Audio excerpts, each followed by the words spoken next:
A very good evening. I'm delighted to welcome you to this evening for our topic Digital Commemoration and Education. And I would also like to welcome everyone who's connected digitally.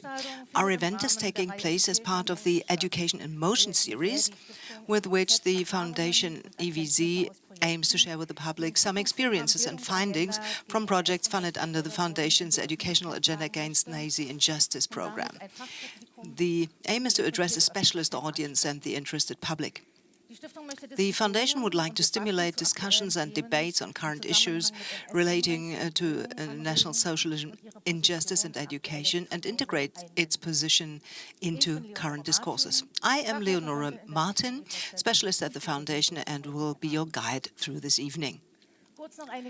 Here are a few brief notes on the course of tonight's event. The event will be held in German with simultaneous translation into English.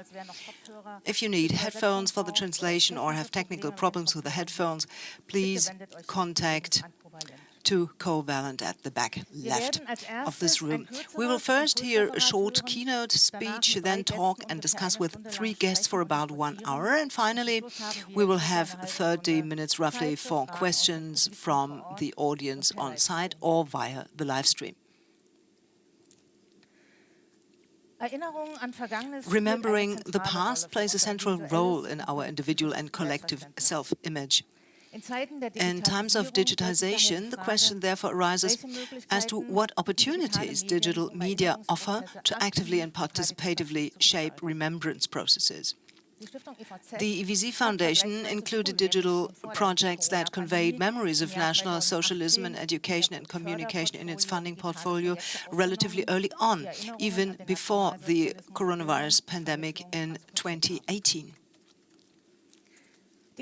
Digital media and technologies are creating new spaces that exist independently of physical locations and enable a diverse engagement with history.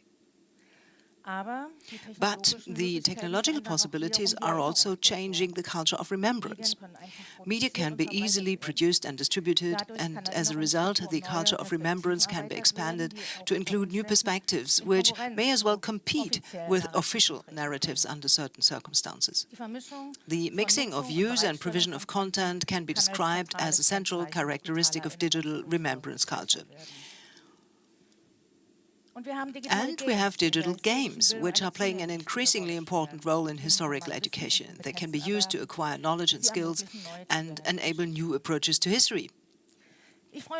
I'm delighted that we're able to welcome 4 experts today who are at home at the interface between theory and practice. They have all worked on theoretical issues relating to digital tools and techniques and are also professionally competent in practice. That's what we want to talk about today. We will begin with a keynote from Edith Blaschitz. She has a long and varied academic career, and I would like to limit myself to a few points here. She is an assistant professor for transdisciplinary art and cultural research at the University for Further Education in Krems in Austria. She has been the head of Digital Memory Studies department there since 2014. She studied history and Hispanic studies, completed a doctorate in visual, cultural and contemporary history, has conducted and published on numerous research projects, developed citizen science formats and accompanied art at exhibition projects. She's currently researching mediatized constructions of the past, participatory memory technologies and invisible heritage. I found it particularly interesting that she also includes examples and reflections on tourism marketing in her reflections on historical places and their media representations. Her keynote will address the longing for authenticity in historical education with digital technologies. Join me in welcoming Edith Blaschitz.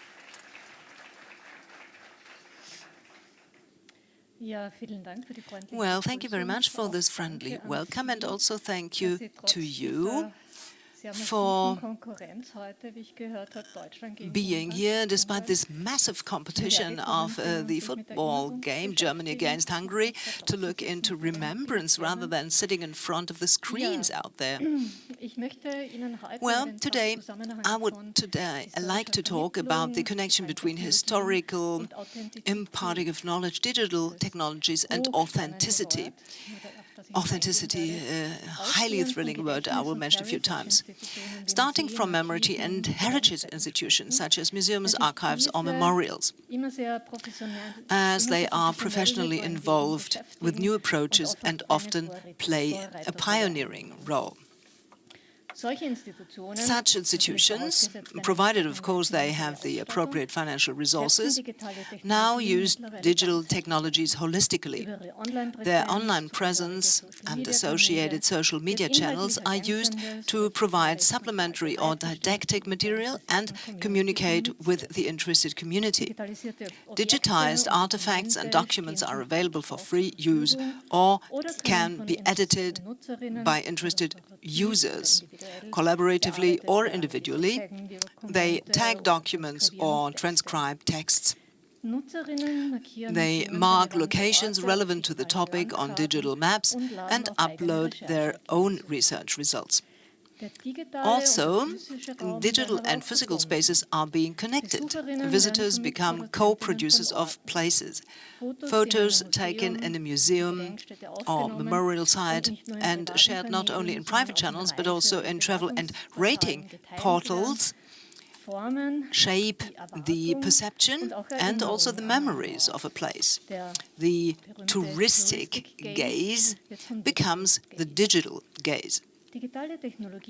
Digital technologies also create new opportunities for viewing and perception. Insights into the collection depots are offered. 360-degree videos or 3D reconstructions make the inaccessible or non-existent visible. Users can, for example, zoom into a painting and view it in a much higher resolution than the original. Digital reproductions sometimes even allow an immersive analysis. Artifacts or physical spaces are digitally enhanced, contextualized with virtual or augmented reality and integrated into a story. For example, dinosaur skeletons are digitally brought to life and wander through digital savannas in search of food, just as centuries-old dancers preserved in Chinese cave wall paintings detach themselves from the wall in digital reproduction rooms and begin to dance. This embedding of digital moving images in historical or authentic living environments is usually justified by the fact that it makes the past alive or tangible, as people say. The seemingly unambiguous image of the past shown in this way also fulfills the assumed expectation of visitors and history enthusiasts to know what it was really like. And this is a claim that history studies have been abandoning since the beginning of the 20th century. So what they want is gain an authentic insight. But what does authentic actually mean? This supposedly unambiguous, but on closer inspection so vague term.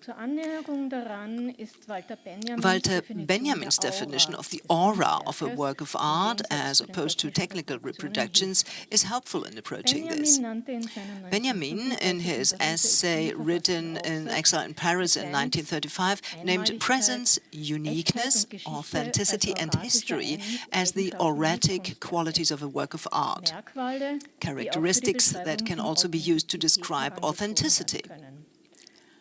However, authenticity and always thinking inverted commas here, the true, the only, also leads to one-dimensionality in that it excludes variations and divergent experiences.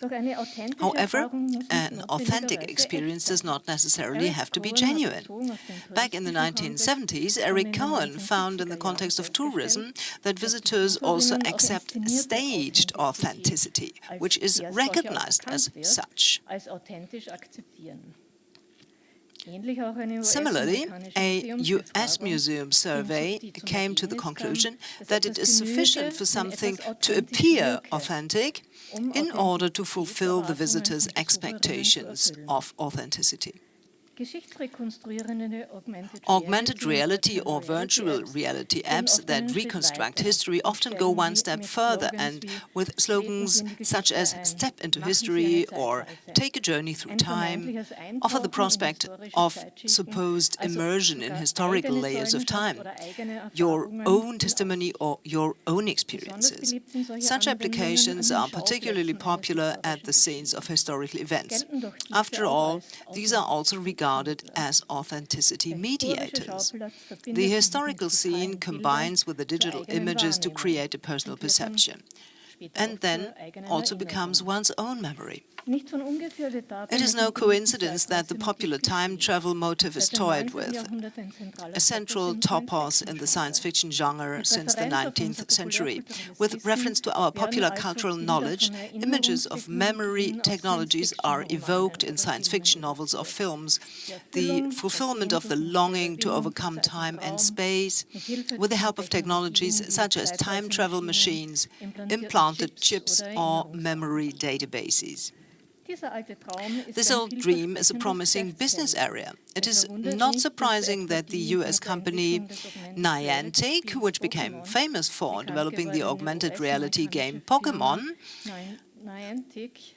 is already working on augmenting physical space with digital reality channels.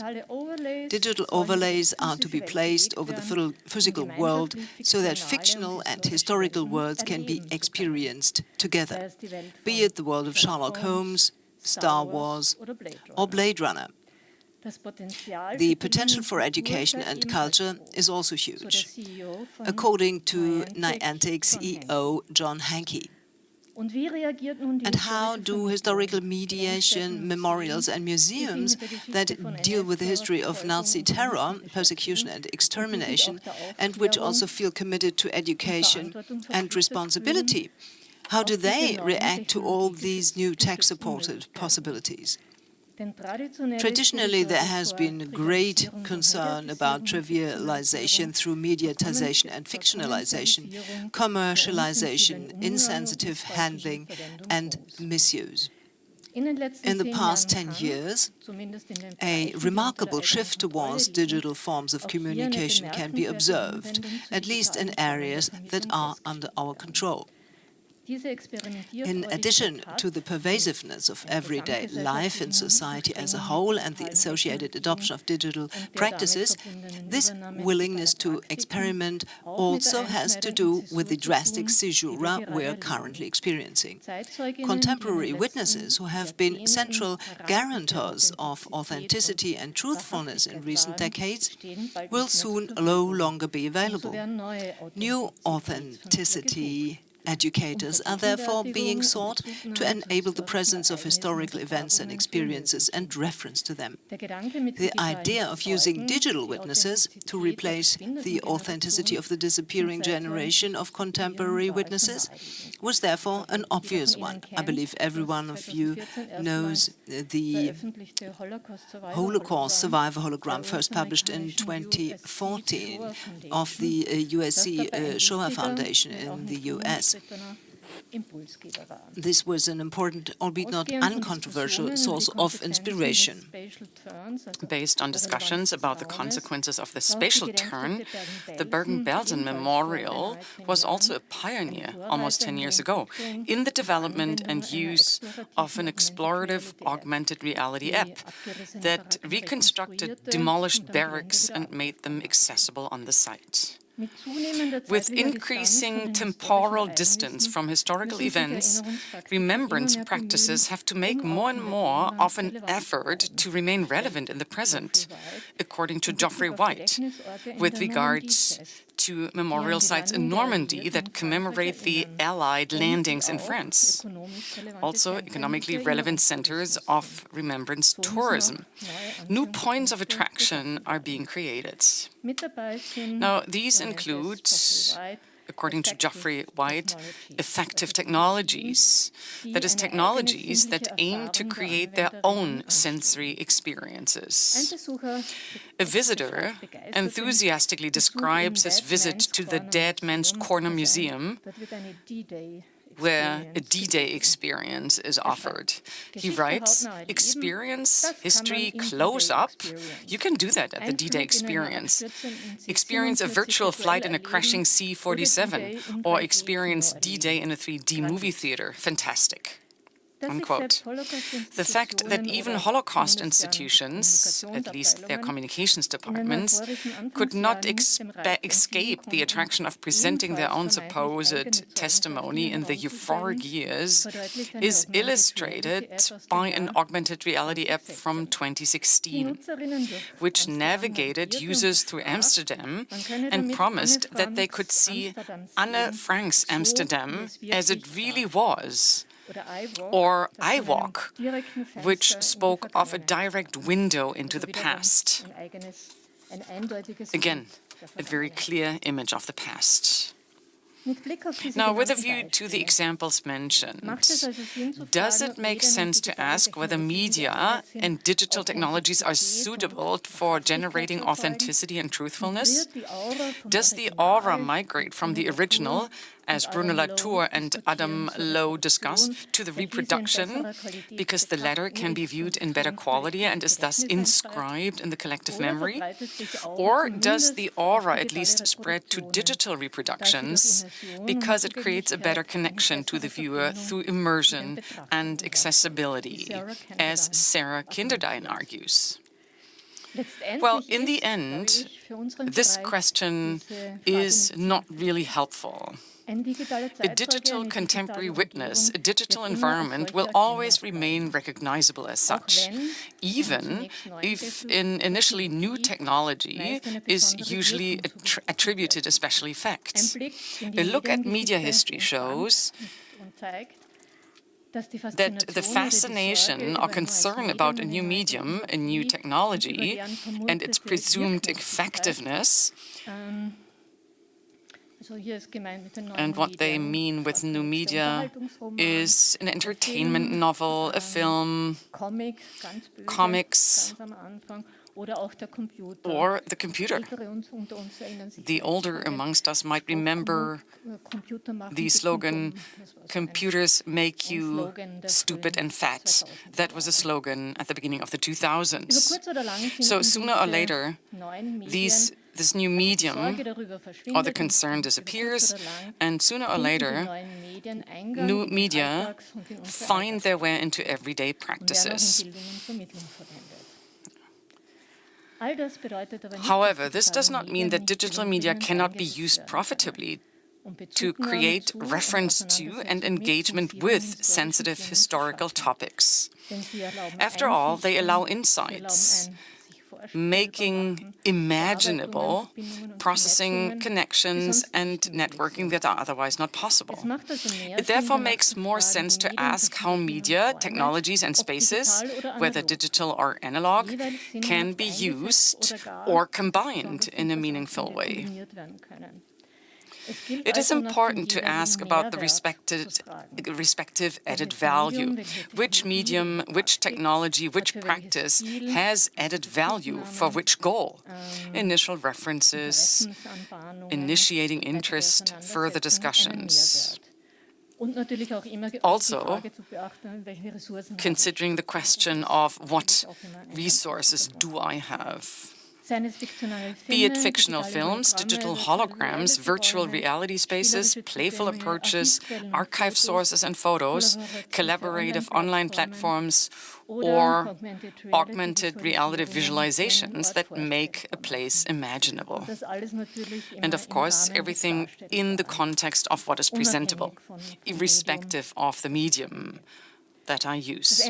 Now, the end of direct witnessing means the loss of a direct link to the present for the history of Nazi terror and the Shoah, which is so extraordinary in a negative sense. A historicization is taking place. This brings back the archive, which is now available for education, discussion, and memory work. In contrast to other historical periods, we can draw on large numbers of audiovisual eyewitness accounts in addition to written and visual sources. Working with archive material makes it possible to include the essential reference to the reconstructive character of history in memory work activities. By incorporating the perspectives of different communities of remembrance, I create multiple perspectives and polyphony rather than a clear picture of the past. Digital spaces are particularly suitable for transnational projects that allow different memories to enter into a dialogue. And finally, to illustrate what I have just sketched, an example from my own research and implementation practice that uses a hybrid concept in an attempt to make a place that is invisible today visible and legible.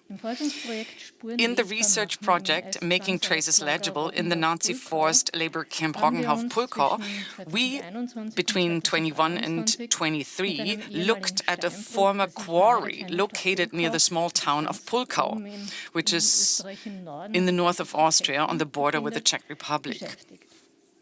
Between 1941 and 1945, civilian forced laborers from Poland and Ukraine, and later Jewish deportees from Hungary, were forced to work here. The history of this forced labor was never included in the local or national remembrance or memory, neither in history books nor in the form of commemorative cultural symbols. Today, the quarry is abandoned, almost without any material traces. As a team of historians, media developers, and artists, we have developed a hybrid spatial concept and tried to bring together different elements, that is, spaces, actors, technologies, methods, practices, using their respective added value. So, first of all, it was the location of the event as an anchor point and reference, then classical historical methods that the historians applied, archive work, oral history interviews to reconstruct the historical events. Then a local history workshop was set up to help those interested to search for clues themselves, mostly working on topics with family connections. Contacting descendants of former forced laborers and obtaining documents or stories from family memory.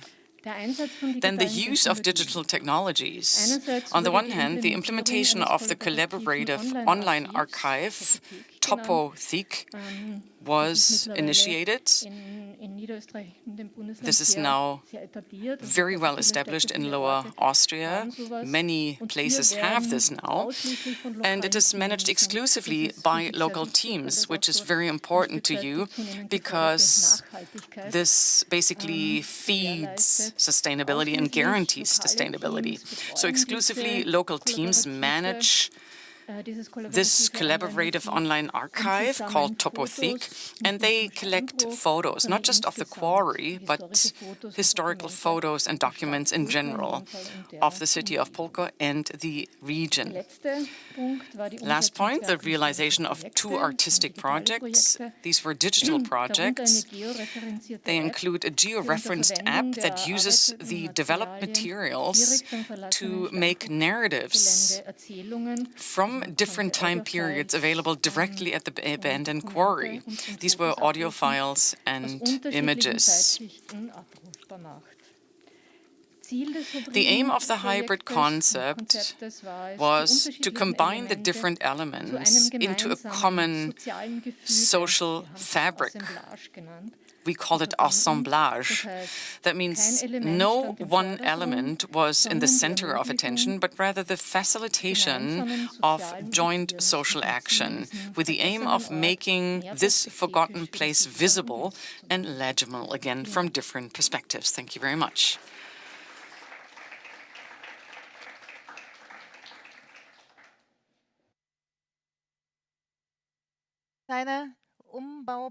Okay, we have to rearrange the stage. It'll take 2 minutes and then we will continue.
So we would like to focus on what we have just heard and ask ourselves, what does this mean for the implementation and practice? The three guests head projects in the digital area that are funded and sponsored by the EVZ Foundation. Let me briefly introduce them.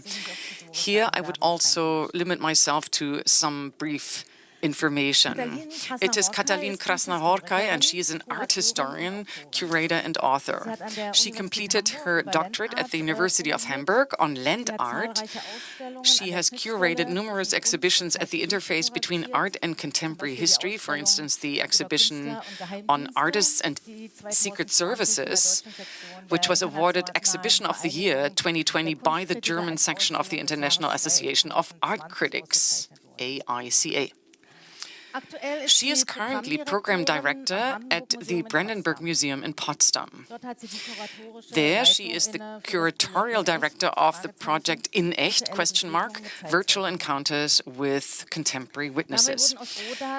A virtual reality application for a mobile exhibition was developed from raw data of volumetrically recorded interviews with contemporary witnesses to National Socialism, which has started touring the state of Brandenburg in summer 2023 and enables pupils to explore new ways of dealing with National Socialism in workshops. This phase of the project has now come to an end. It was already scientifically evaluated, and we would like to basically shed some light on this project and summarize it. Then we have Tabea Widmann. She's our next panelist. She studied European cultural history and comparative literature, as well as cultural foundations of Europe in Augsburg and Constance. She also stayed abroad, that is in Prague and New Delhi. Following her studies, she worked as an academic assistant in a project on medialized testimony in memory cultures at the University of Constance. She wrote her doctoral thesis on digital games as cultural memory media. From December 22 to December 23, she led the pilot project Auswärtsspiel of the Digitale Spielekultur Foundation. Since January 2024, she has been co-leading the project Let's Remember, Cultures of Remembrance with Games on Site. Then we have Linus Kebba-Pook. He is the co-director of the democ association, which he co-founded in 2019. The association implements projects on anti-Semitism, right-wing extremism, and the culture of remembrance, primarily digitally, including the web documentary Interferences on the Online and Offline Dynamics of Anti-Democratic Movements. He's currently leading the project Short Videos, Lasting Memories, on the use of short videos in educational memorial work. In 2022, he coordinated the second round of the TikTok Showa Education and Commemoration Initiative for TikTok Germany, and also advises institutions on political communication in the context of anti-Semitism, right-wing extremism, and the culture of remembrance. I would like to welcome you to the panel. Yeah, please join me on stage.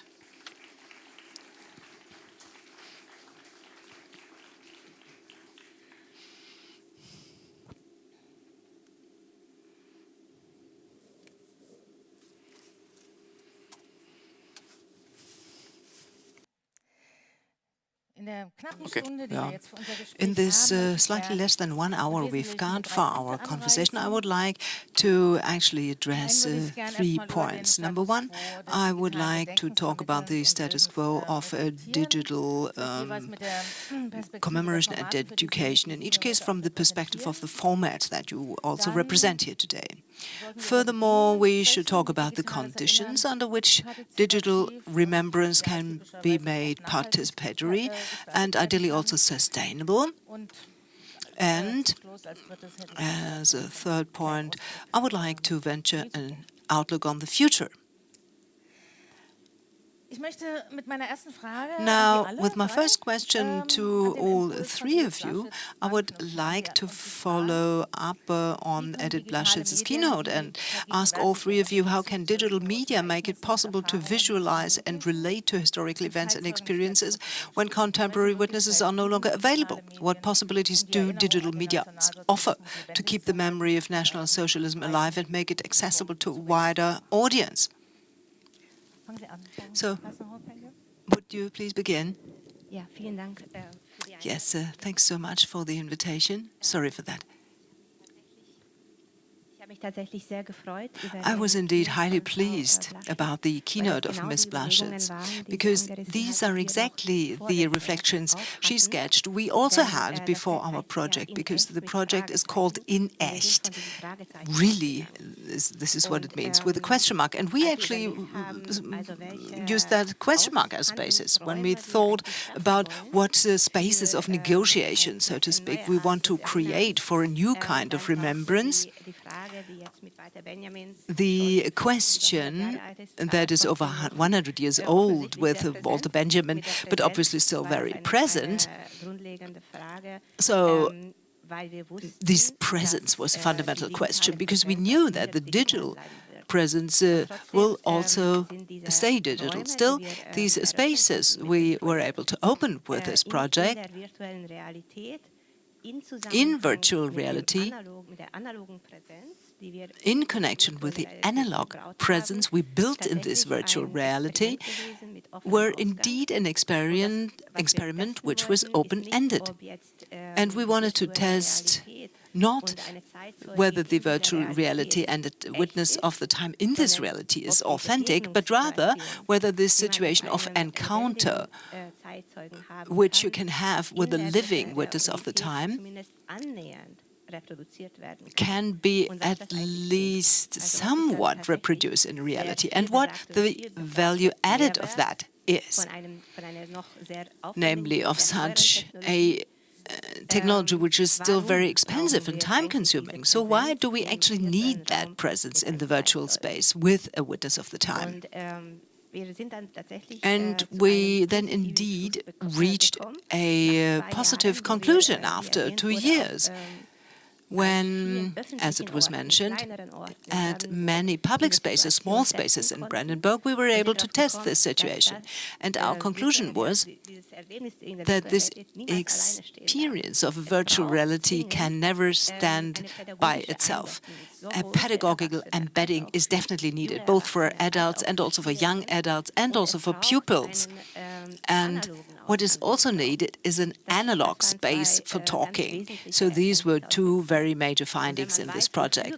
And if we know what we can use that for and with what aim and for what we can't use it, then the evaluation, which was also enjoying scientific support by the university, then there was quite a positive advancement of such situations, the outcome we recommended. Thank you.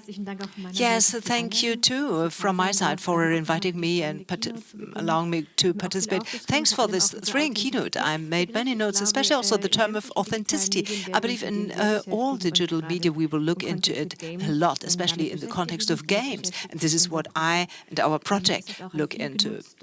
In this context, it's also a term which is used often. Games, of course, may have an effect that is quite overwhelming, and there is fear that there is a blurring between the digital and the real world. But we believe in the positive effect of games, and especially if you look at the question, to what extent do digital media contribute to making things present? So we can say digital games culture are coining the everyday world of many people. They move in both worlds. People deal with these rule-based systems. They are often full of these historical ideas and images of the past, which means remembrance culture, motives, topics, narratives. This is what we see there every day. And on the one hand, it's important to thereby create awareness, and on the other hand also to say, how can we, with regard to commemoration places, which really take an effort to keep remembrance alive in a traditional form, how can we bring these places together with virtual places, games on sites? So one big pillar here is to say we work together with memorial sites. On the one hand, we stage training sessions for employees so that they can get insights into what games there are available, what opportunities are there for using them, and also to get in touch with games themselves. And also to say, is it not that we can also develop creative formats here? Because things like exploration and especially partaking, these are two aspects games have inherently, and they, I believe, are very important when you talk about making things present. And now this is my last point, but a very important thought is, I think, when we talk about witnesses of time, it's even more important than the link to authenticity to know what place they occupy. Number one, it's a reference to something that was the case in the past, but one finding was especially that witnesses of time needed someone who listens, that is, someone who turns to them attentively and accepts what they have to say. And this activity of listening, namely the mission of communicating never again, and that this is tied to very clear inspiration to act. This is something that can be brought to life very much through games, because these games work through such inspirations to act. Yes, thanks so much for the invitation, and thanks for the keynote and this panel. I would like to follow up to your last question, namely what possibilities digital media offer for remembering National Socialism and the Shoah. Our focus at democ, respectively, in this project, Videos Lasting Memories, our cooperation with different memorial sites. Here the focus is very strongly on short videos. We TikTok, Instagram Shorts, YouTube Shorts, Instagram Reels, so very dense video communication on various aspects of the remembrance culture to National Socialism and the Shoah. And I think the question, what the potential here is essentially very easy to answer. And this is the question, of course, of reachability, of the potential. How can we reach out to young people, but basically to all people in their everyday lives? And I think short videos, which are usually viewed while we're sitting on the sofa Shoah or somewhere else, offer the opportunity to be very close to everyday life, to the life reality of those people who view these videos. So else, when we ask ourselves in the context of remembrance, how can we generate references to the reality of life? How can we make it that this one visit to a memorial site, maybe institutionalized with a school or so, that this is not all, but how can we get really close to people, to their everyday lives? Then short videos have a huge potential, of course. So this comes, of course, with several other aspects. Number one, communication is very low threshold. I think most of you will probably have a hunch of what I'm talking about. In the media, there were many discourses about successful and less successful short videos on the Shoah and National Socialism. So we basically are here looking at a very new medium that also coined a new style. I think it's that reachability. So the next question, authenticity. This is, of course, has of course a different tinge here. The first generation of these discourses and short videos and remembrance culture, well, I would think of time witnesses like Lily Ebert or Elon Leff here. But today the question is often also how authentic is it what a memorial site wants to tell me on TikTok. So one potential, I think, is memorial sites can communicate in a digital space, can reach out to people over very low thresholds, can also use a new tonality, try out things, and if it's not successful, it's also okay. It's different whether you have to dispose of a whole series of brochures or whether there's one TikTok video which perhaps no one may see. So in a second step, lasting memories with this project, we're trying out, moving out a bit farther by saying we do not want to use it for political communication of memorial sites, but young people are intended to deal with the things they find in such memorial sites. And the idea, again, is here, and we will certainly discuss more about that this evening. We see the central idea that digital and analog spaces can't be separated anymore. In 10 years' time, we will not be sitting here and talk, hey, we speak about digital remembrance. No, there will be just one remembrance with different facets. So we believe that short videos, but also other digital forms of communication, that's one aspect which is very central to such commemoration and also offers a medium, offers a platform so that this commemoration works. Thank you very much. I would like to follow up directly with the question of the social platforms and the representation. I mean, these platforms also have a certain economy of attention and live on people staying there for as long as possible, maybe for advertising purposes and maybe not always to get educated historically. But this is a conflict we're all aware of. How do we deal with it? Mrs. Krasznahorkai, the museum is on TikTok, you said, right? Indeed, because of the project. Yeah, this is how we ended up with that. It was a long course of reflection. I mean, we probably had the same idea like many institutions probably have. So do we feed the algorithm and move along? Or do we try to completely stay out of that and cherish that and say, no, we don't do that intentionally. However, with a project which we did before in Echt, for real, and which we did with the Film University artists and also with the Technical University, so we found out for the first time that a lot is going on TikTok, specifically on National Socialism, where we would like to be included in the discourse. And these findings from the Spur Lab experience, this is what we took with us into the project. At that time, there was no TikTok yet, but now with In Echt, we started with that with a lot of reservations and a lot of fears. So we have one position for that, a social media expert, and she too had many reservations regarding how to orchestrate all that. At the same time, Ibrahim Hartmann is on our advisory board, and he has pleaded for that for years, and is also putting that forward on many platforms and in many formats. Namely, that we have to face up to this fear. And when you use it properly, this is definitely a tool that is very good to use. Now, with In Echt, it's really true that on TikTok, a communication level has been created we would otherwise not have had.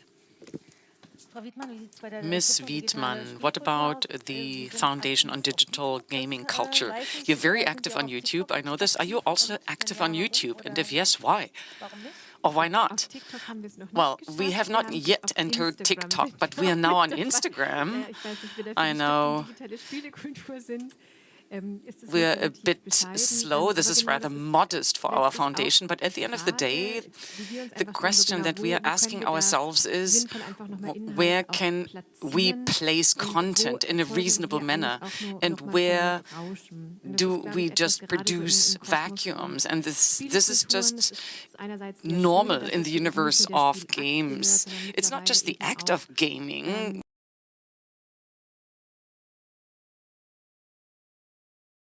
People talk about the games, but they also talk about the content. Often they would talk across national borders.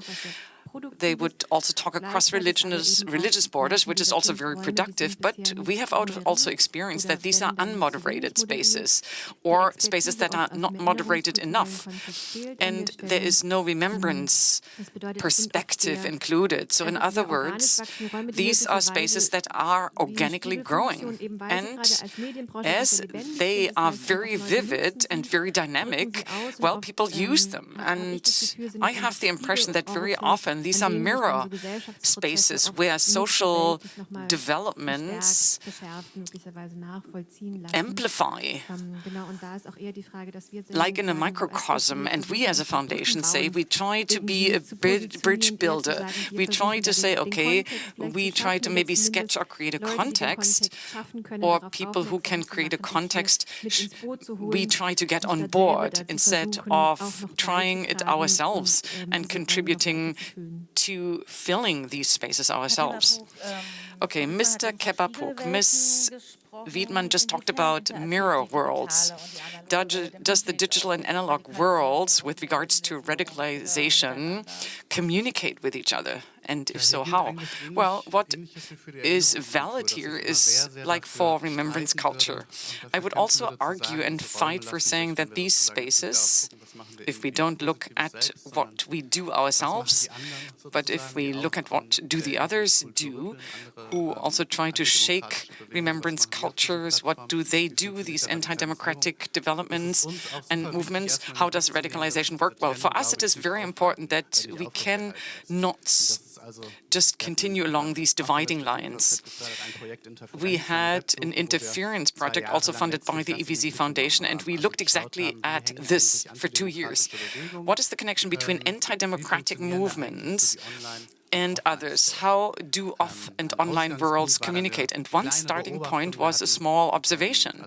So we have been observing right-wing extremist anti-democratic rallies and protests for years, and we had a small observation. We found that especially in Berlin, very, very small and also ridiculous right-wing extremist protests were organized with 50 people, but digitally there were 5,000 participants watching, not just watching, but participating in some way or the other.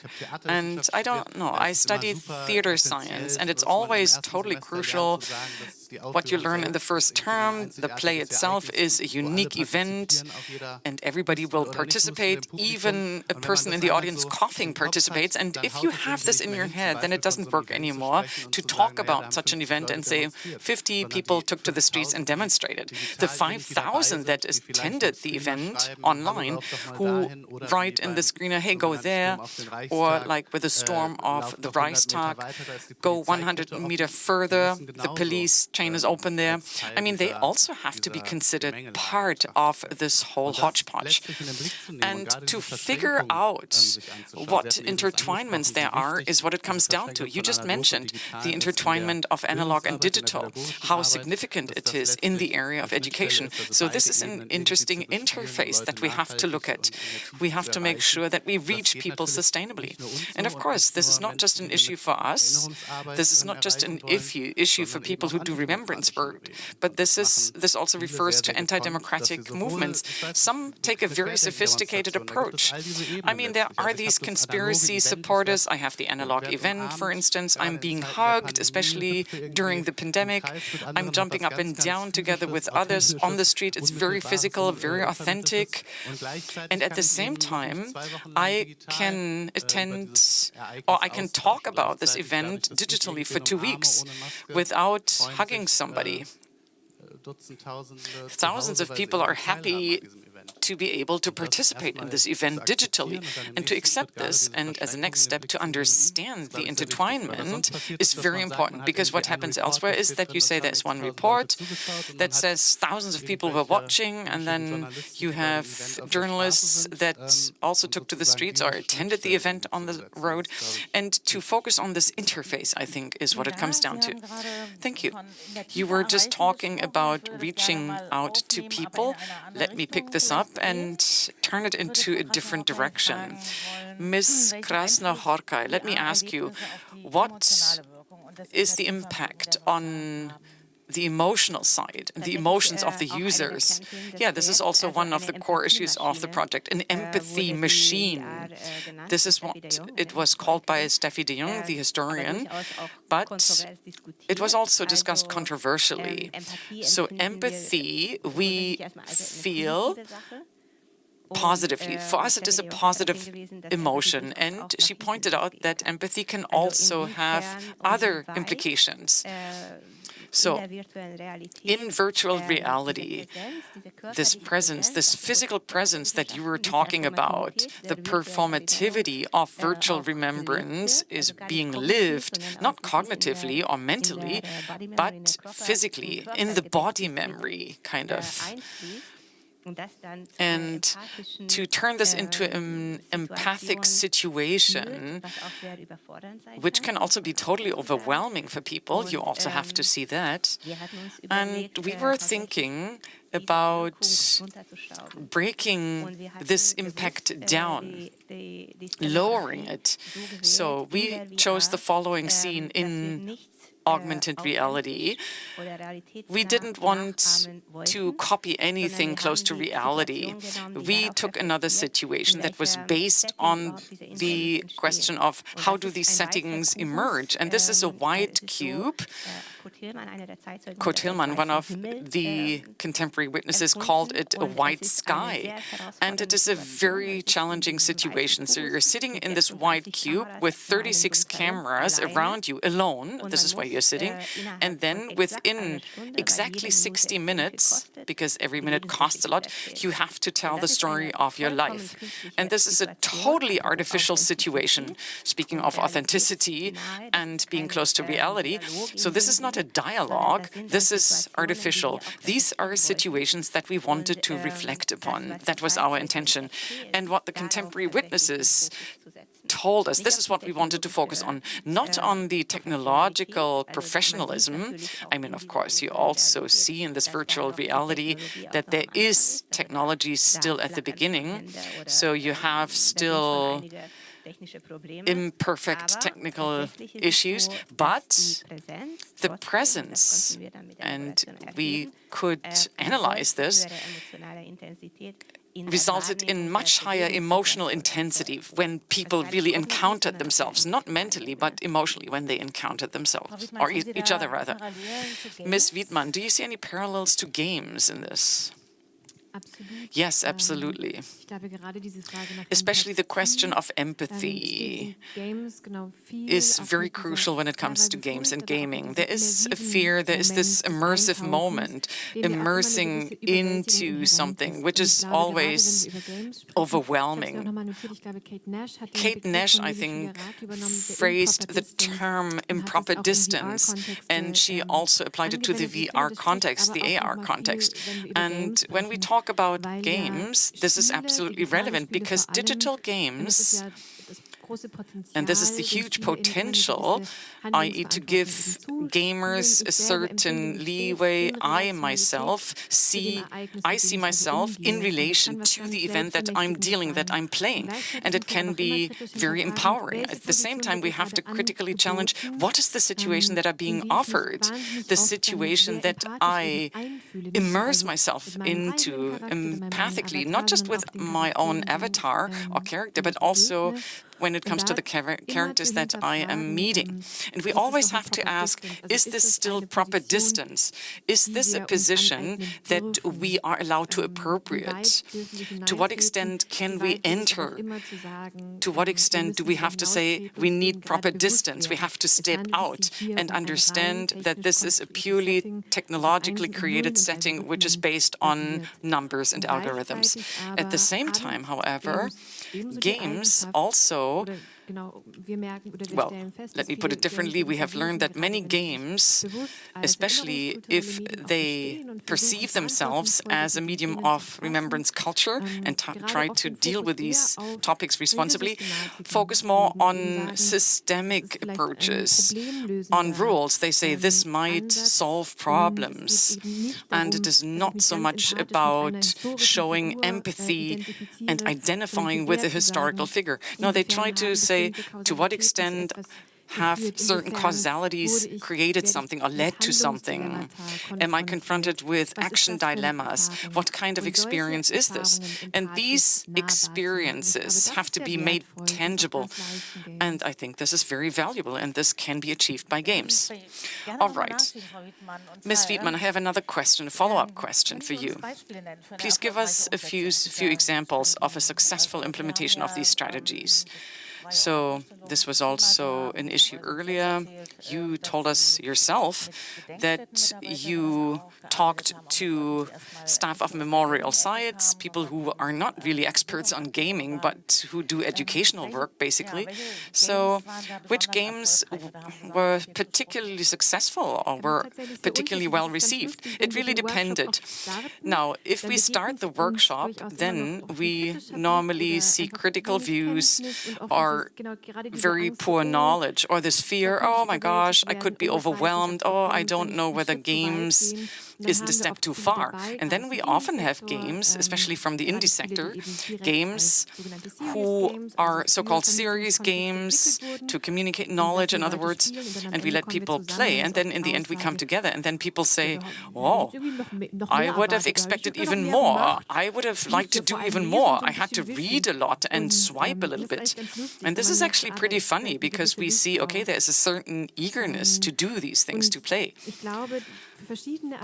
There are different aspects that play a role in this context, depending on the question, of course.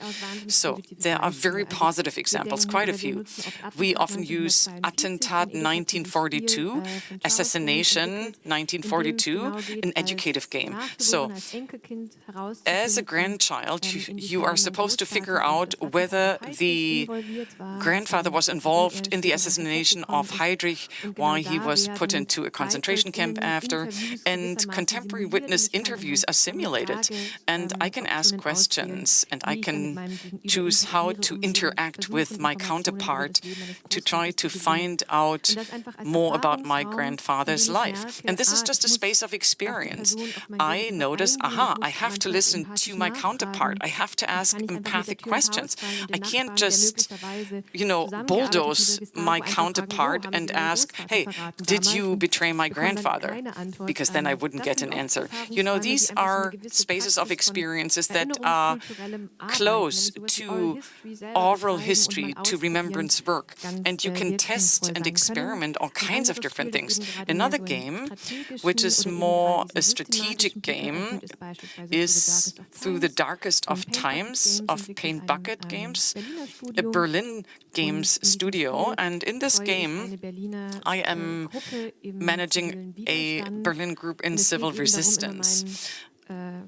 And I have to give different roles and tasks to my members, but all tasks require certain features and also include a certain risk. For instance, the game does not just tell me how to manage my resources. No, it also tells me that there is increasing mental pressure in a system of values where I notice, aha, I get feedback, I am using my figures and I'm exposing my figures to something and they respond. They might also leave my group of resistance or stop activities because they can't take them anymore, because the risk has implications, the risk of showing resistance. This is not simulative, of course. This is not authentic. It doesn't even come close to the historical situation, but that's not the goal of the game. What it tries to get across is you bear responsibility for what you do. And they also want to get across that resistance was nothing purely rational, but much more. Let's now talk about conditions subject to which we shape digital remembrance, ideally sustainably, because these projects are usually quite resource-intensive, but also participatory. First, I would like to ask one question in this round, namely, what relationship in these digital projects or remembrance settings have fiction and facts to each other? So is it okay if, based on historical events and real biographies, if some fiction is added to these to enhance the narrative, to create a better game? And this brings us back to the point of authenticity or not. So this is a relationship I'm interested in. What's your view? Well, in the fields where we are active, I experience very much, and I can understand that very well, a clinging to facts, also to historical accuracy. You just addressed these reservations, which are there when we deal with new digital methods. And this is also what we experience. In several contexts, we support memorial sites, which may say, okay, in a way, we mentioned that we have to go into shorts and be on TikTok, and often there are reservations. And my first impetus is usually to take these serious and also encourage people to look into these. What is that due to? Rather than just feeling driven by their worries to get detached and to lose interestedness. Many memorial sites have many benefits which cannot be replaced and will never be replaceable by digital substitute products, so to say. So now I forgot the question, sorry. The relationship between fiction and facts. Right, actually, I did talk about that. So, right, so there are many, many memorial sites. When we start talking about TikTok, that they do express their worry. On the one hand, this is a stretching technology. I don't know, an app I've never used myself. Many just know from their kids also. So many reservations. Then there's this political level. Sometimes I think this is not talked about enough, and which may run us into difficulties. After the Russian war of invasion, for example, we had a very clear positioning of the civil society and memorial sites, and it also included the cooperation with Russian partners, and I'm sometimes wondering what's happening there. This very affirmative position to TikTok, if something changes politically, that is, if China acts in a different way geopolitically, what will we do? Also, the whole subject of data security. There are many people who have been fighting for years to find some secure position, and someone now says you have to use TikTok. So this is complicated, and it must be taken really seriously. The next thing is that this worry, of course, of inadequacy. You know, to say, I see videos, they don't fit to us as an institution at all. They're not fit with our image we show to the outside. They're not up to the topic. And many say, okay, when we ask people, don't you want to be on TikTok? They say it must be 100% historically correct. And we will always see historians who look across every script we shoot. And in the field of short videos, I understand that very well. In the end of the day, this insistence on historical accuracy and facts brought together by historians is what many memorial sites see as their brand core, and to stick to that in short videos and to transform that into these spaces, you know, this is a correct thing to do, I think. Here's a little addition to that, because I think it's a very good question, fiction and reality. And you mentioned my obsession with archives. And I believe the archive situation is very key here. It's one of the most well-documented decades. Incredibly large archives with hosts of data being produced or having been produced. And indeed, I had the idea how much fiction is actually in the archives, how fictional are archives themselves, also in their capacity as players in the history. And in the case of Secret Service archives I was dealing with, it's quite clear it's a complete fiction. This hasn't got to do with facts, hasn't got anything to do with facts. So this gives rise to narratives we are carrying forward for 50 years, so we have to be very careful with that.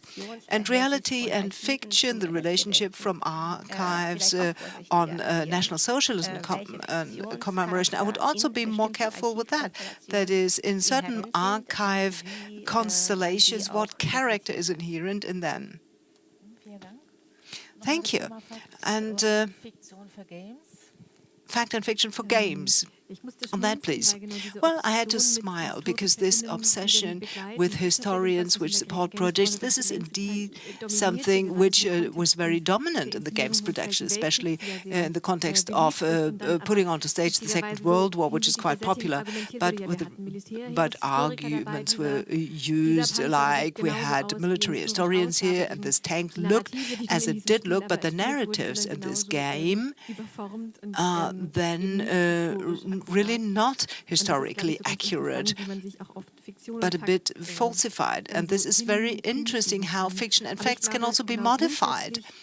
So, generally speaking, I think it really makes sense to say digital games, like art itself, often work as a mirror to the society by creating a kind of a counter-world. And we, especially with games starting in science fiction settings, all this idea of counterfactual history, so playing around with alternative history courses, trying out what could have happened, what course could history have taken. This obviously is the very thrilling starting point, which allows reflection of our own history. So I believe to open these spaces of fiction, that's very important, especially when we talk about, like I said, this, prior notions of positions, especially in the context of remembrance. There's this highly charged situation of perpetrator, victim, bystander, and I think none of these positions is actually well gameable. Often there are fictionalization processes, possibilities to say we're offering something here, to nevertheless allow this deep dive, this closeness, which must be necessary so that the gamers can also be part of that game world, this immersion, but still to have enough distance to the historical fact. What I often see in short videos is that memorial sites basically want to refer to a different level of remembrance.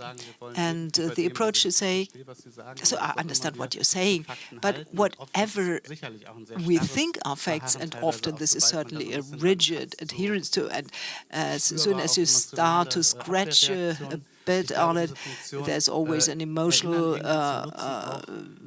backlash. So to use it, I think these are two contradictory movements. On the one hand, we see that memorial sites say we actually want to use short videos in order to create very strong references to the reality. So we only go for videos which say something about what has National Socialism to do with right-wing extremism today, and permanently, having a focus on references to the present. And then you can, of course, wonder whether this is adequate or to what extent this is indeed up to the historical events. But the alternative movement is to not do that, and not wanting to create some effects, but to be very clear in remembering, in understanding and wanting to create the memories of certain persons, certain individuals, certain people, human beings which were murdered, to keep this memory alive. And I see that memorial sites also use short videos for that. Often it's about, hey, we've got one photograph here and the history of this person. This is what we want to tell. And in this context, any, at least intentional fictionalization is out of the question. Yes, that's very thrilling. There are a few examples in games which create additional menus, especially when it comes to historical contexts. I, for example, think of My Memory of Us, a Polish game which actually tries to use a robot metaphor to illustrate the Nazi attack of Warsaw, and makes gameable the fate of two children. Here, a metaphor is used, and we can also discuss how well done it is and for what target group it is or it is not. But there is this separate menu of remembrance of memories. So during the game, you can always again find Patrice, and they step by step feel their way into this archive space that sneaks in and becomes part of it, and it is provides orientation to individuals, to historical facts. And here, when we say, okay, this, for example, is the history about the perpetrators, like the soldiers or Adolf Hitler, here the metaphor is kept in place, and it is said this is a place of remembrance dedicated to the victims. We give them names, we give them context with their lives, but we don't give that to the perpetrators. They stay in that metaphor. And this was quite an interesting way of keeping up that balance between fiction and facts, and addressing this. Thank you very much.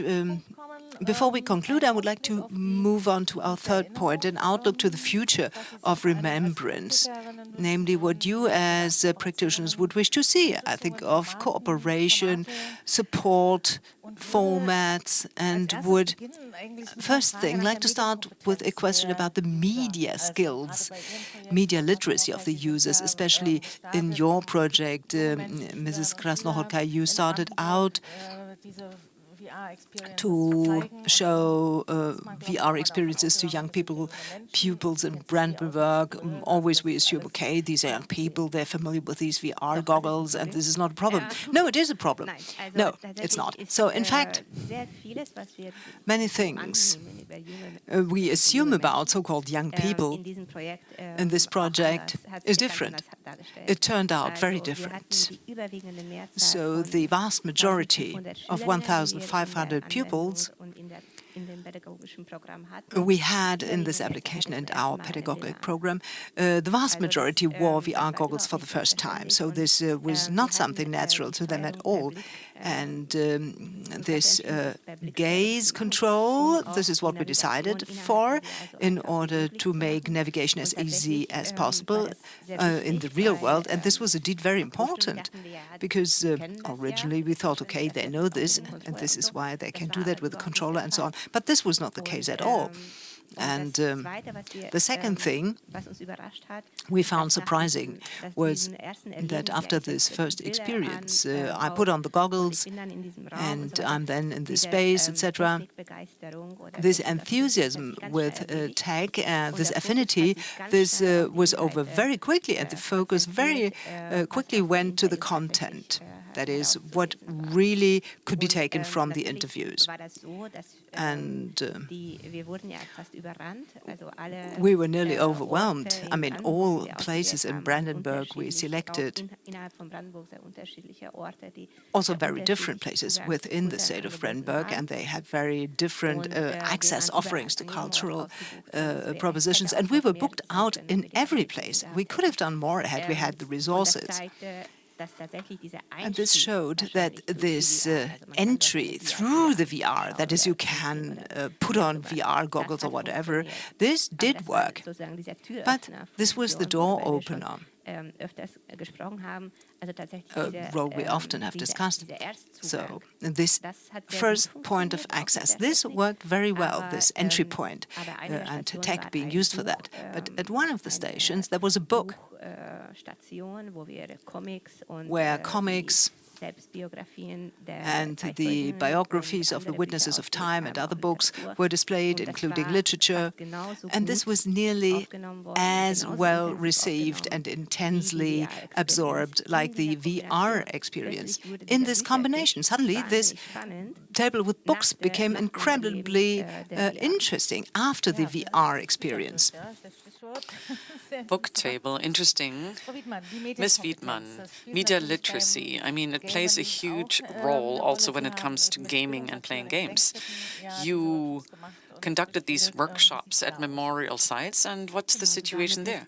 Yeah, there we have learned that there is hardly any contact with games. No, let me put it differently. It really depends. Quite a few have experiences, but if the memorial site has dealt with games already or developed its own series of games, it's different. Processes depend on individuals at the moment, whether the individual likes gaming or not. This is what it depends on. But in general, in the context of games and games cultures, it's very important to focus on the expertise and media literacy of young people. We have to recognize that they have expertise. And this is something that cultures of remembrance lack at the moment, this impulse of transfer to say, never again, this is now your task, it's up to you. And in this very moment, we have to recognize that we trust the next generation. I trust the next generation that they are going to deal with this in a reasonable way in the future. This goes hand in hand with a certain recognition of their expertise and their responsibility to act. And in the context of games, I think you can connect more things, you can expand things much better. But to do this, the first inhibition threshold has to be reduced. So formats that we are currently conducting are very important in this. We need protected spaces, go out and say, here, you can test different games now. There's no right or wrong. You can do whatever you want to. All is fine. You can also go out and say, I still don't like games. I can't access games. That is also legitimate. But we want to trigger a certain curiosity and interest.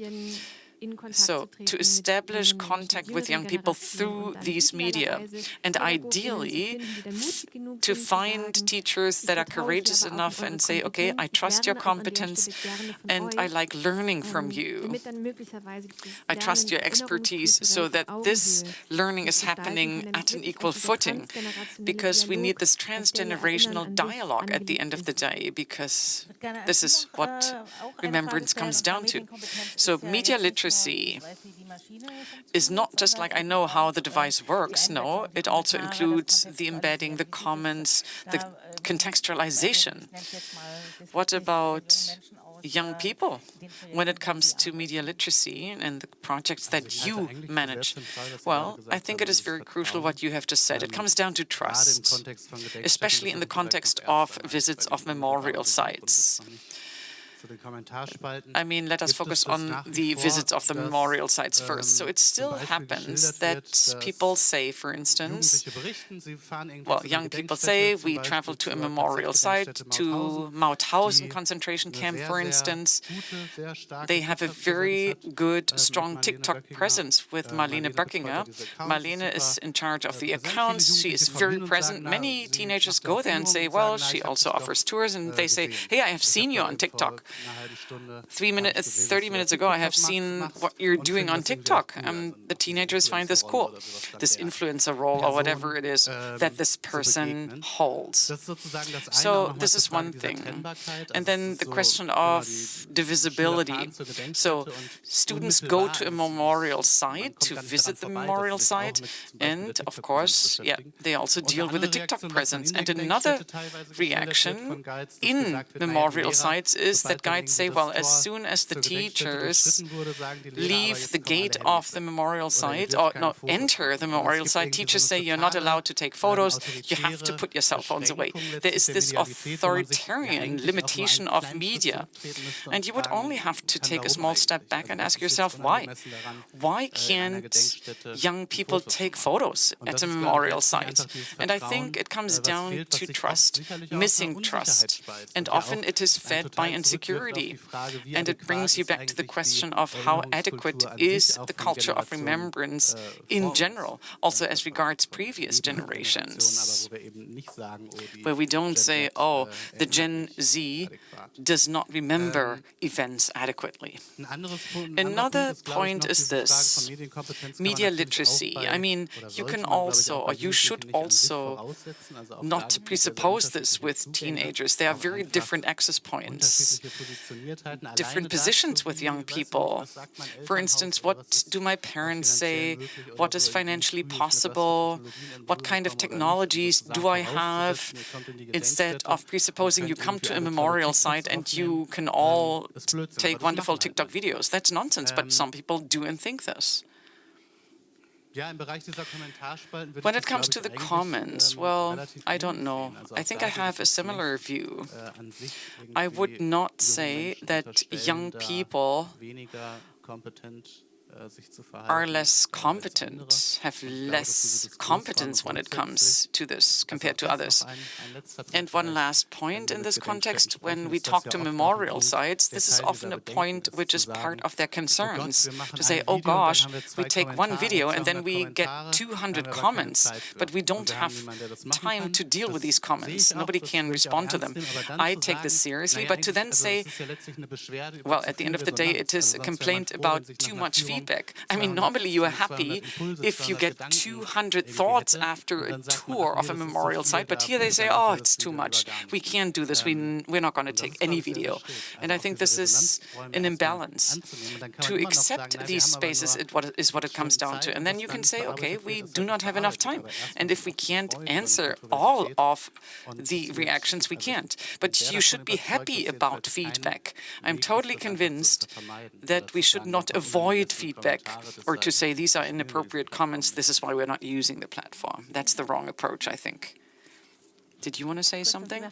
Yes, trust. It comes down to trust. I totally subscribe to this. We have just become a museum, and spaces like museums rank highest when it comes to trust in society. And then I ask myself, what is the role of these places? What are these places all about? And we ask ourselves whether games make sense. Yes, we said, we integrated games into this program. They can play transgenerationally. An older generation, which is not close to games, learns from a generation that is very close to games in a protected space. So, in a trusted place, they can play games together. And this reduces fear. And this is also a transfer of knowledge from one generation to the other. And it happens at equal footing. And you can pass on competencies from an older generation to a younger generation, and also vice versa. Yeah, very nice. Thank you. One last round before we open the discussion to the audience. So, wish you what is the headline. So, you have a wish free. What would be ideal for your future activities? Of course, a lot of money, that goes without saying. Yeah, funds are always welcome. But what else apart from funds and money? Would you like to start? Well, yeah, many funds, yes. A lot of money is always good. And without being too direct here, but what I really mean is, what I really like about the EVZ Foundation is that there's a possibility to fail, and it's okay to fail. You just said it.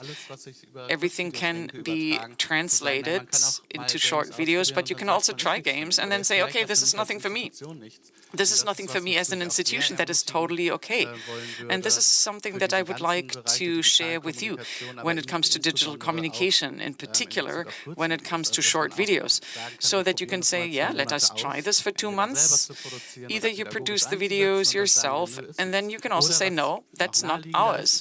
Or, what is even better, it is not proportional. If I say I will do TikToks for 2 months and they are watched by 100 people, and I invested a lot of time, then I can, of course, say, no, I will invest my time differently and better somewhere else.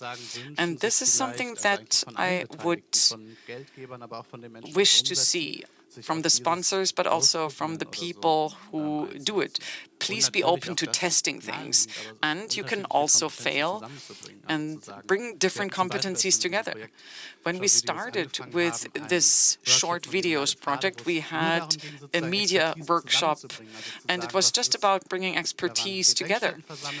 Memorial sites were gathering, we were there, and we also explicitly invited experts on media literacy and education. And they had different backgrounds, and it was very exciting to pool these different backgrounds and the different knowledge. Ms. Widmann. Wishes, questions? Oh, that is very difficult. I have many wishes and requests, of course. But generally speaking, well, what I definitely would like to see and get, and I can totally agree with you, is courage. Courage to accept spaces of failure and then to discuss why one failed. So to see this as a learning. What we often see is when we come and we say, today we are going to talk about games, or we try to develop formats with memorial sites in the area of games in the shape of an app or concept, I often have the impression that expectations are very high.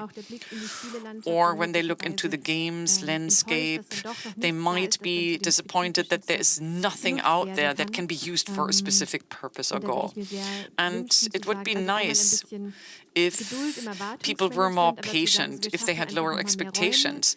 We need to create more spaces where game developers, creatives of the industry, and experts on culture of remembrance can encounter at an equal footing and talk to each other.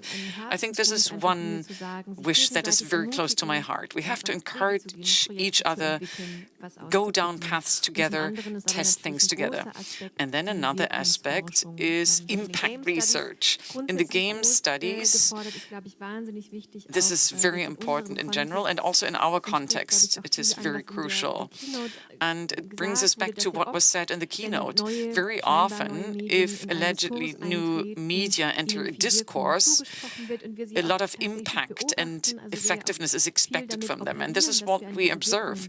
And we believe in this impact and these implications. But at the same time, it would be great to say, okay, we have conducted, or we can conduct long-term studies now to analyze the situation in detail, to basically launch new projects and to develop new manuals and give them to gamers and say, okay, this is what worked and this is what didn't work.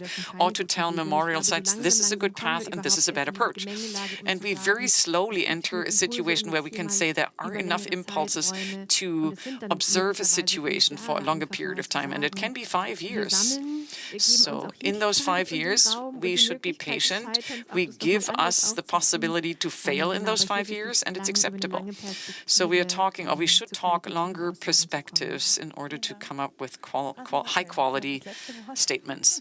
Okay, you have the last word. Well, I wish everything that you guys have just mentioned, plus something else.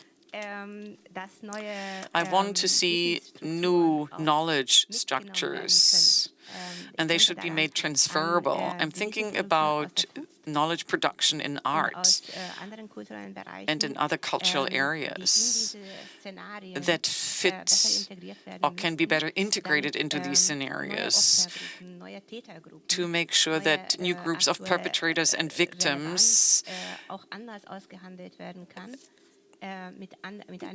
get different acceptance with a different performativeness than we are used to in cognitive processes, because there is a lot of untapped potential of artists, and it would be nice if we used the knowledge of artists more. Thank you so much to all of you.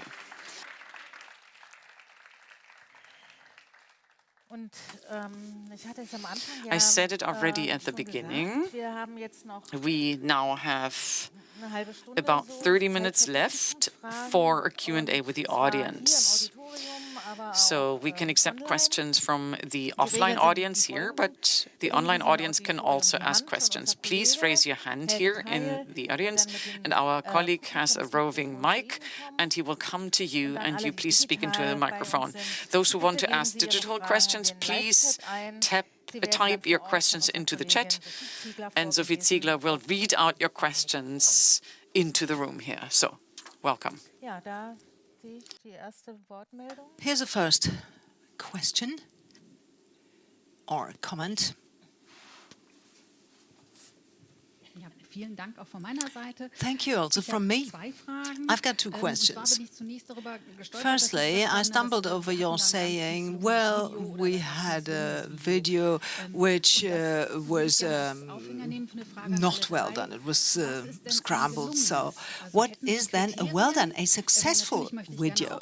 Of course, I would also like to shoot a well done video. Tell me it must contain ABC and then it's okay. It would be great if you had such a recipe for me. And the next thing is, I'm all the time looking at the headline for this talk, and my feeling is we talk more about remembrance and less about commemoration. So my question to you is that also possible? Commemorating digitally in the sense like of a minute of silence, of a sign of commemoration, something much more silent. Everything we discussed is like, remembering things, telling story. And this is also a question to all three of you. Would you say that in the formats you presented, commemoration would also work? And if so, how?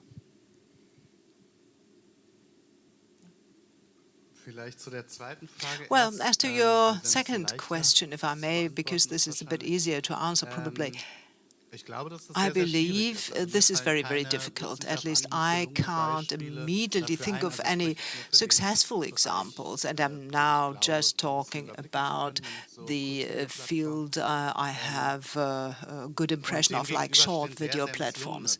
And this compares with very botched examples, like the first time on TikTok, the Shoah, when this was discussed or given a big media. This was like a point of Holocaust challenge. So my first impetus in response to a question to say was, well, commemoration also has this communal aspect. I can't do that on my own, or you can't say commemoration is, that I produce a video in my little room.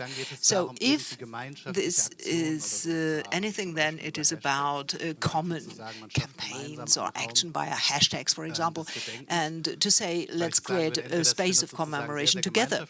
Because I would say either it's a community that does that, or it's very silent by an individual. And here I can't think of any examples because that happens in art videos. And when I think of hashtag campaigns, this point of view, Holocaust channel, for example, this was people filming themselves and then with filters or physically, like putting dirt on their face, also sad, and so basically put their own suffering onto to the scene. That is, imagine themselves as Holocaust victims, and this had a major media backlash, and it was said this is inadequate. And what we're talking about today, and what I said about short videos, I would say this is a response to this very botched attempts at commemoration, because the TikTok group then also said, no, this is not possible, that this is the topic number one in the context of Holocaust topics on TikTok, which contributed to memorial sites becoming active on TikTok. And when I said unsuccessful or failed video or botched video, I just was talking about reach. I mean, there can be very great videos which I think are very well done, but still haven't had great reach, and everyone was disappointed and frustrated. And the impact is very little because just few people saw the video and were touched by it. Furthermore, in terms of media, I think a few criteria can be enumerated, and this is also what we are doing together. That is, there must be some starting point. The video must have a certain aesthetics. What we often see is that things from memorial sites or museums are transferred to TikTok, and see then a guide from 5 meters who presents a long text on a flipboard, and this is not the way it works. Video has different aesthetics and different plot, but we can also discuss that later on. It's a bit more complicated than that, but it can be defined, and guidelines can be identified for how you can shoot a good TikTok video.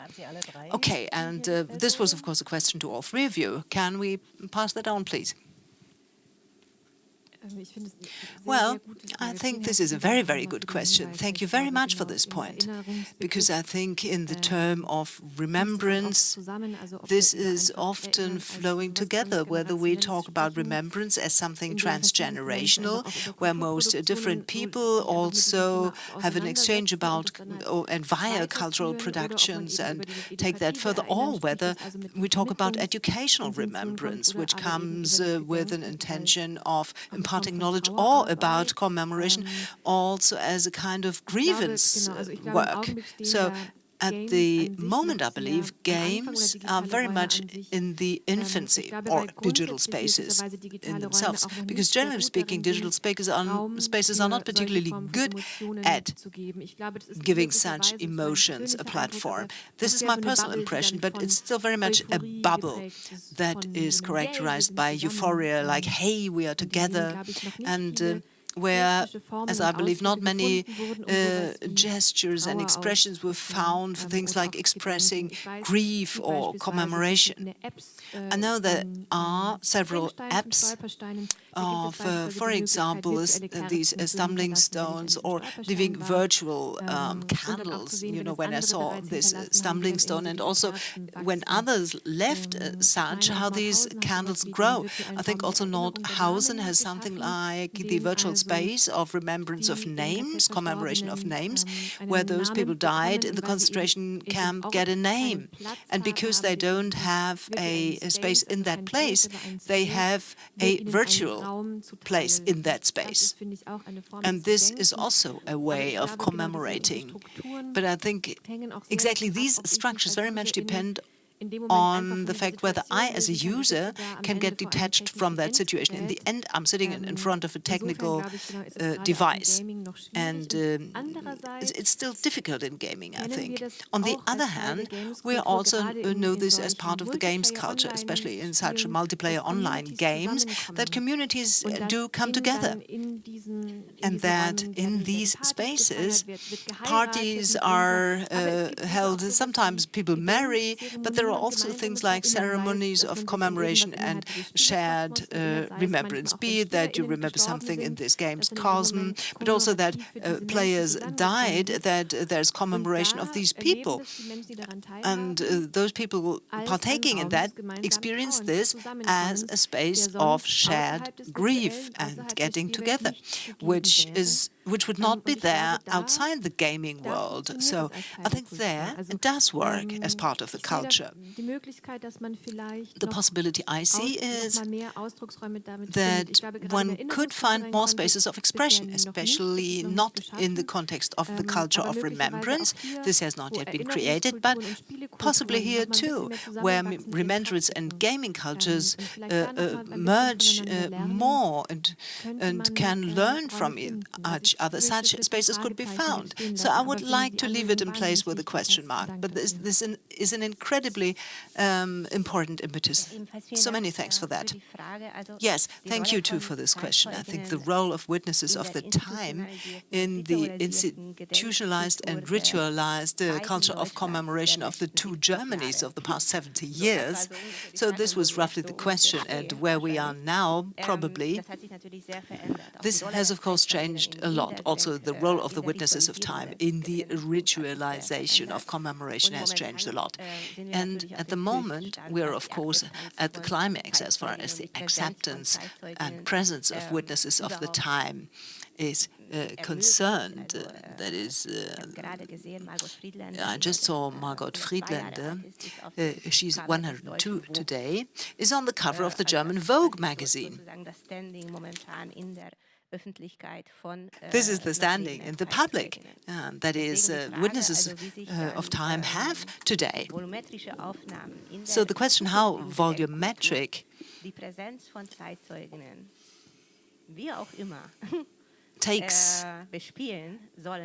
are to reflect the witnesses of time or not, I think that is a very good question. I haven't got an answer to it.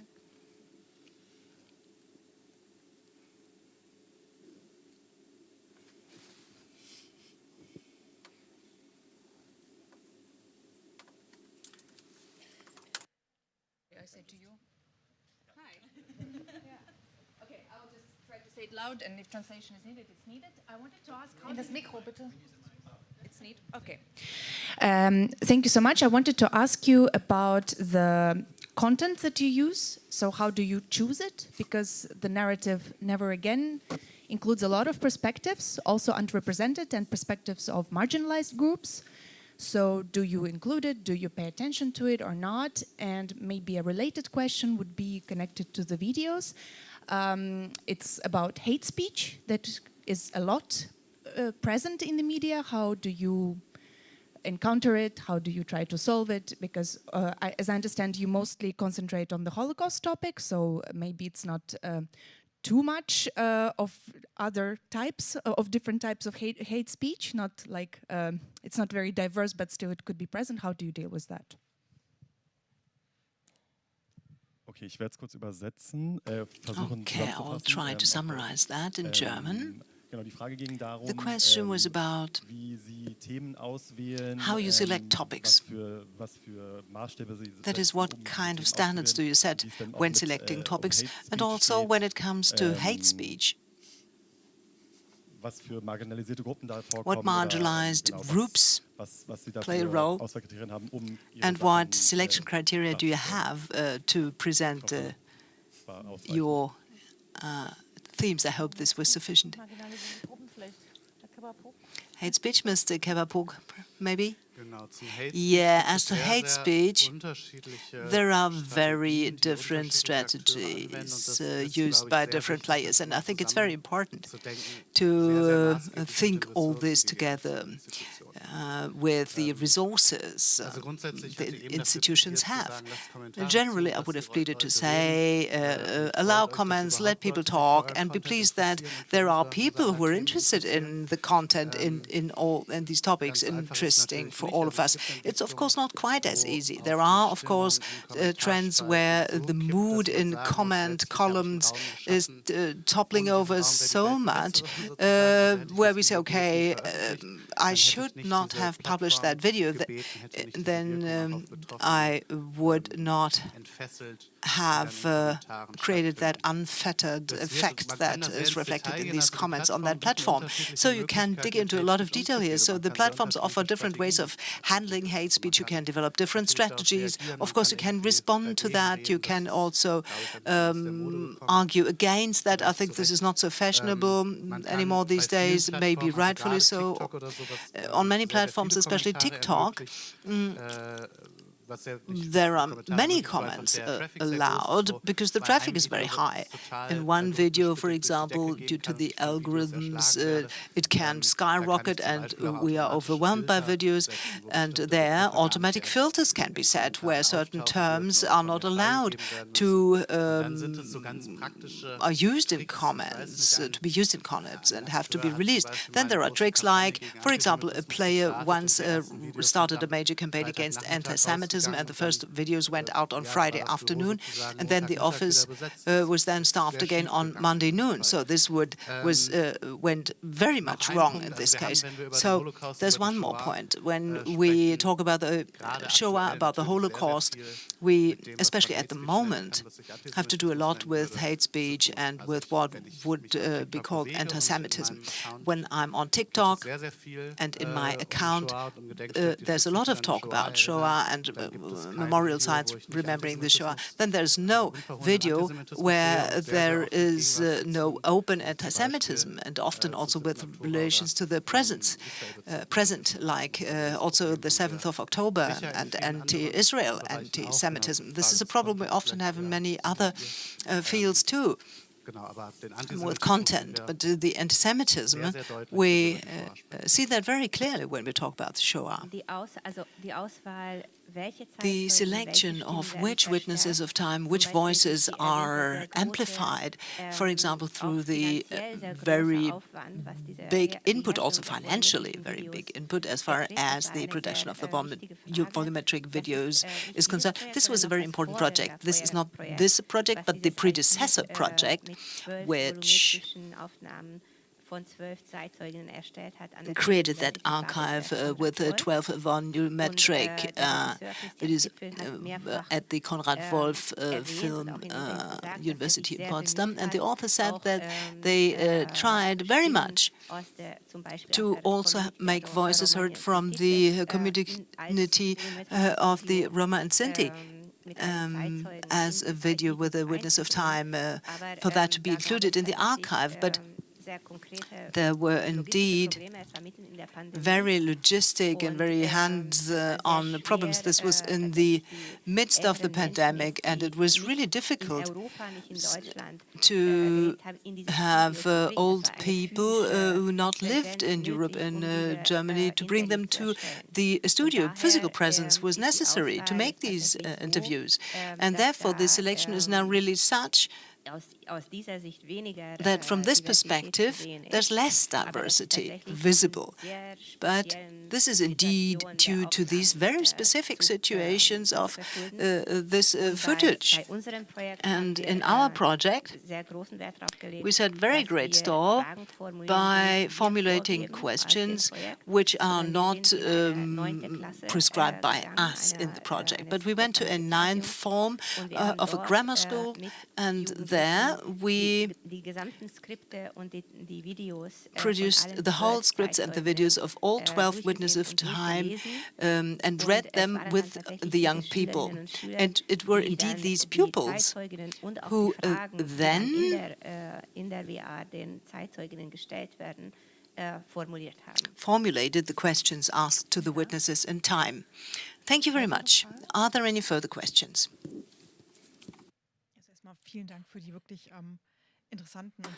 Thank you very much for these interesting contributions. I have a question for Ms. Widmann. In this game universe, there are two types of games. Roughly speaking, there are the educative ones that you mentioned, that have a very clear purpose, that is to explain history, to get people involved in history. And then there is something like Call of Duty, which is really an evil Nazi murdering fantasy. Now, how do you navigate this? I mean, there is this expectation amongst gamers, what should happen in such a game? Are there two types of gamers? Is there an overlap? Or can you actually still reach the people who love these brutal and very violent games?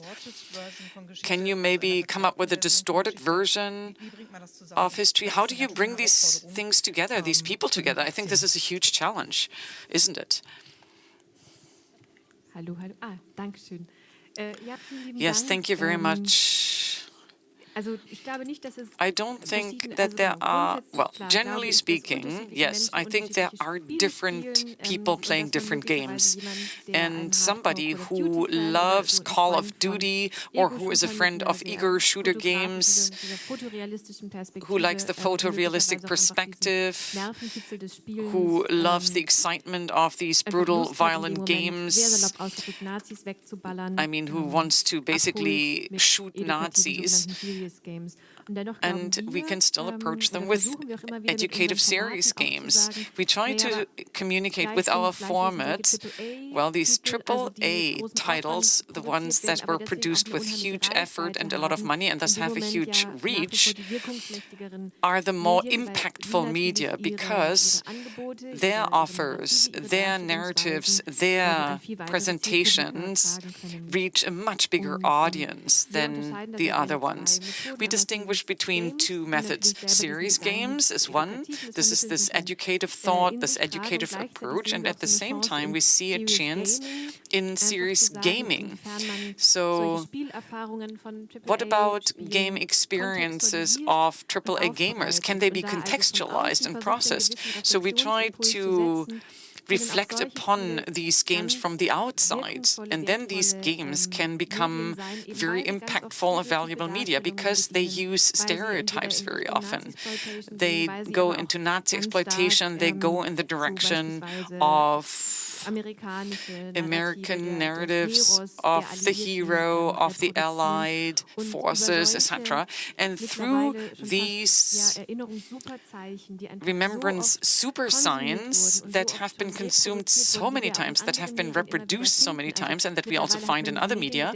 I mean, in this media memory, it is almost like a ping-pong game of presentations that you find in different media and that reinforce each other. But by using these media and say, aha, this is where we find this remembrance icon, what does it mean in this very moment?